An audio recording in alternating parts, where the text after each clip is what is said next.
right? Yeah, that's exactly. right. Yeah.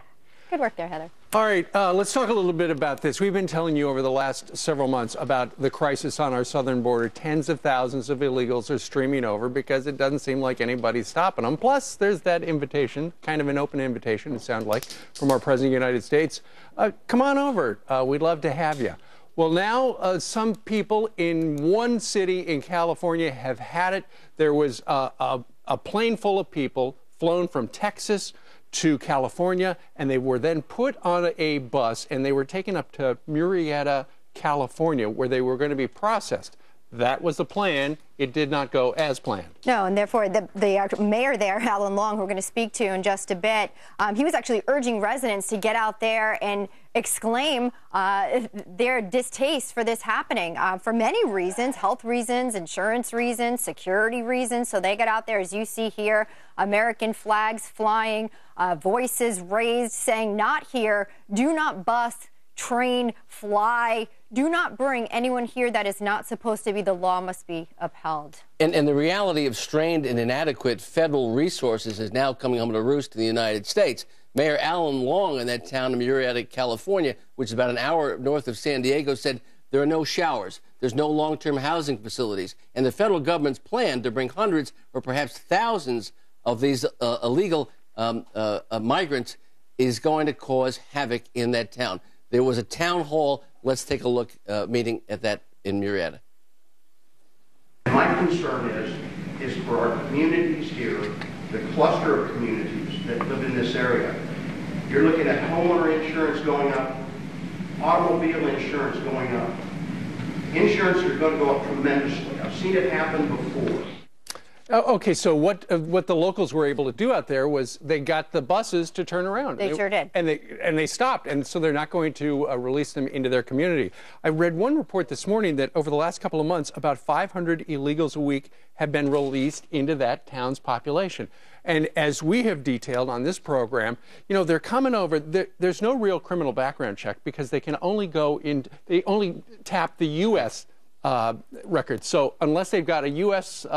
Criminal record, they got no problem. They could have a problem back in Honduras. We would never know about it. They can also be coming in with measles, tuberculosis. We've heard that, scabies, lice, stuff like that.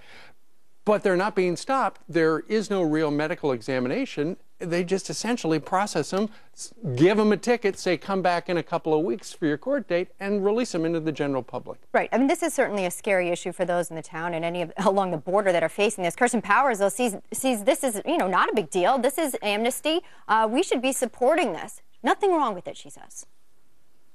As we're talking about how terrible it is, as the president's saying, and you're saying how terrible it is for these kids to make the trip by themselves into another country. Now you're just going to throw them on a bus and just send them off. He wants to send a message that the trip isn't worthwhile. To their dangerous countries, to where they probably don't even have family, which is probably part of the reason they came here in the first place. I support amnesty, and I don't know why you say amnesty is not fair. I don't know what's not fair about it. So she's fighting the larger issue there in terms of what happens beyond in children. And I think any parent, any person with a heart obviously understands that this is one of grave concern for anybody who has a heart for kids. However, practicality is not being applied here. We're going to ask Alan Long, the mayor of Murrieta, exactly what's going on. It's 7:15 this morning. You're not going to want to miss that. He's going to give us the actual account of what's happening. They originally got in there and said, we want 500 delivered to you, stat. He said no. They wrote letters, phone calls. Then the border control said, okay, how about 300? No. So the bus that actually turned those away, this wasn't just an impulsive move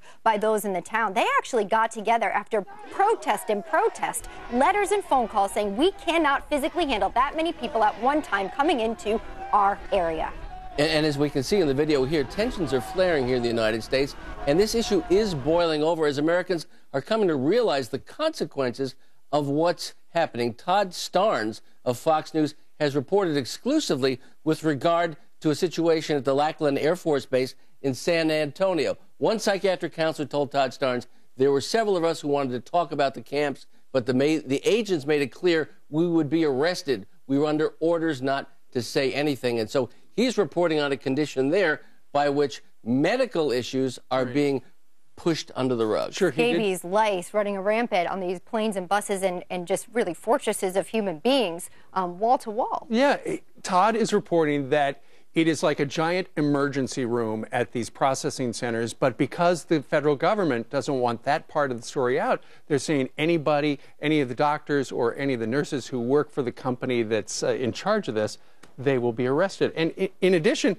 I read one report today, you know, it's just a matter of time till Ebola comes in, or dengue virus, because when you look at where these people are coming from, and we don't really know where they're coming from, it's a health concern. Plus, many of them have been transported from the processing center to various parts across the country on buses that we all ride on. What about or the disease on of secrecy here? I mean, not disclosing their identities here with Todd Starnes because they fear, these are our medical officials, nurses and doctors who are caring for people. They fear retaliation and prosecution for just telling the truth in our nation about a health crisis that will affect you. Sure. It's a big problem. If they're not well, we need to help take care of them. Complex. But then you can't release them in the general public until they're fixed. We are fired up, and it's just about 10 minutes past the hour. A lot coming forward. Yep. Coming up, can a private company force its employees to speak English on the job? That's the big question this morning. We're going to tell you what the federal government has to say about that.